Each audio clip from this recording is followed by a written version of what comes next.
Switching gears here, a new UN report reveals that 2018 was the deadliest year in nearly a decade for civilians in Afghanistan. Almost 4,000 people were killed. That's last year alone. That's 11% more than 2017. The report says increased terror activity as well as Afghan and U.S. military activities are to blame for the spike in deaths. Meanwhile, a fifth round of peace talks between the U.S. and the Taliban are happening today in Qatar. So joining us now to discuss all of this, we are being joined by former Pentagon official Mike Maloof. All right, Mike, always good to have you. Thank you. Feel free to take a sip of water anytime you want. Thank you. I won't be offended. So far, Mike, 3,800 civilian deaths last year alone. 930 of them were children. These are record highs. The UN says it's the U.S. and pro-government forces that they're to blame. Why are these numbers so high? Is it bad intel or what's going on?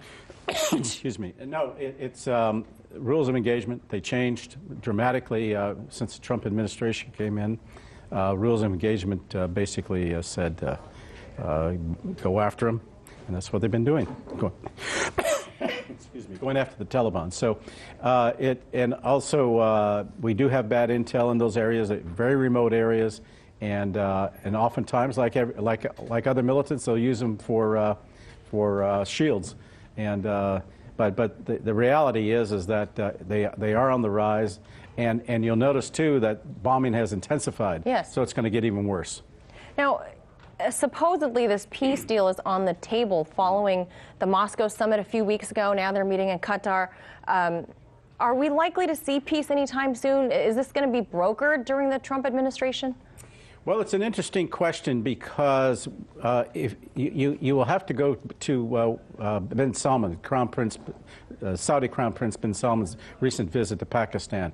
He just laid down $20 billion, and the thinking is that bin Salman is there as part of a new military strategy, if you will, for the United States ultimately, as well as Pakistan and Israel, to get the Pakistanis now to rein in their client, the Afghan Taliban, and in order for the U.S. to maintain a military presence in Afghanistan. I mean, there's talk about them pulling out and all that, right, but it may not happen at all. And the idea is to watch Iran. That's what it's all oriented toward.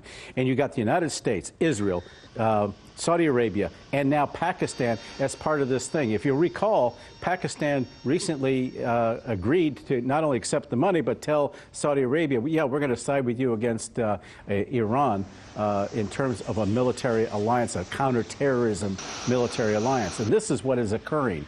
And it's evolving. It's a strategy that is just quietly coming on, but it's meant to counter Iran's growing influence in the region. That's ultimately what it's, and the Taliban figure into this in order to get the Pakistanis to rein in the Taliban ultimately. Okay, this is fascinating. So you're saying that how we are engaging, we the United States are engaging in Afghanistan is contingent upon Iran? Yes. That well, we're in Afghanistan. I mean, we were flying stealth drones from Afghanistan over Iran. I mean, that recent story that occurred. That's how the Iranians were able to down the drone, and reverse engineer. And so this is something that we're for the U.S. to have a continued presence in Afghanistan.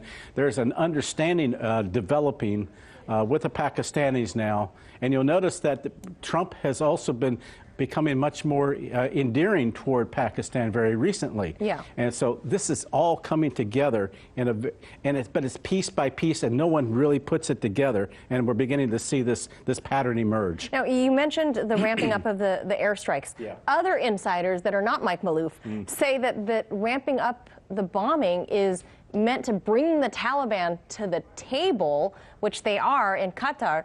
So isn't there a better way? I mean, you're going to kill civilians to... Well, Taliban, what table? The one in Moscow? No. The one with the Kabul government? No. They're not going to talk to the Kabul government.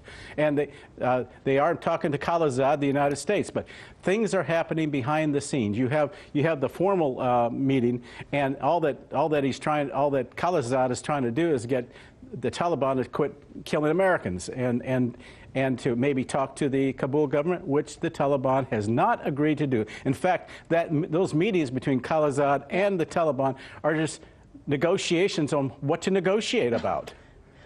And that continues to be the case. They're in recess right now, but they intend to resume. But all of this other activity is going on in the meantime. Right, in the meantime, thousands of kids are dying. Yeah, of course. Thousands Because the United States has increased the bombing. Even the Taliban has not diminished its own attacks. Wow. So these attacks are going to continue on both sides. Yeah, so no matter which side, civilians, it sounds like, are going to continue to suffer. And I think it's also to put pressure on Pakistan to call in its client and tell them to stand down and let some U.S. stay there because they have their agenda, which is against Iran. Wow. All right, a lot of moving parts. Yes. We're still going to be there, probably year 18 then. Probably. All right, thank you, as always, sharing your expertise with us. Mike Maloof. Hey YouTube, thanks for checking out our channel. We hope you enjoyed the video. We have tons of content for you just like this. For more of RT America's one-of-a-kind news and analysis, be sure to subscribe and never stop questioning more.